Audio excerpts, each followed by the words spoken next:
आमची लढाई खूप दिवसापासून चालू आहे त्याच्या आरक्षणासाठी 40 वर्षापासून.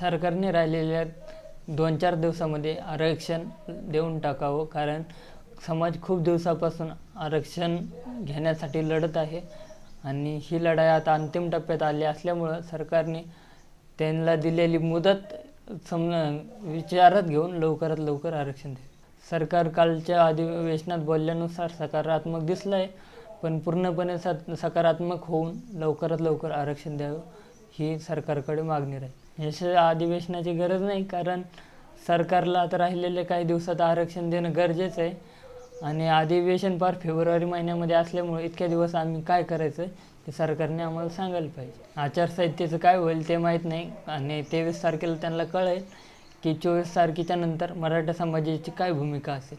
अधिवेशन घ्यायला लावायचं का लवकरात लवकर द्यायचं हे सरकारने ठरवायचं. पुढची भूमिका समाजाला विचारून पप्पा 23 आत्ता मागच्या काही दिवसापूर्वी पप्पांनी एक बैठक घेतली. त्या बैठकीत ठरलं की इशारा सभा होणार आहे 23 डिसेंबरला बीडमध्ये. त्या दिवशी भूमिका स्पष्ट होणार आहे समाजाची, काय पुढची भूमिका आहे ती लवकरात लवकर 23 डिसेंबरला समाजाच्या समोर येईल आणि सरकारला बी कळेल की 24 डिसेंबरनंतर मराठा समाजाची काय भूमिका आहे आणि पुढचं पाऊल कसं असणार आहे. आता हे वर्ष संपत आलेलं आहे, तुला काय वाटतं तू या वर्षामध्ये काय गमावलेलं आहे आणि काय कमवलेलं आहे? गमावले पप्पाला भेटण्यापासून म्हणजे पप्पाला भेटण्यासाठी खूप वेळा त्रास झाला, पण भेटता नाही आलं पप्पाला.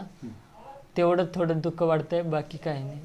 सर्वच काय कमवलेलं आहे यामध्ये तुझं? यामध्ये कमावले, कारण आरक्षण खूप लोकांना भेटलं आहे, त्यांचा आनंदात आमचा आनंद आहे, तेच सगळ्यात मोठं कमावल्यासारखं आहे.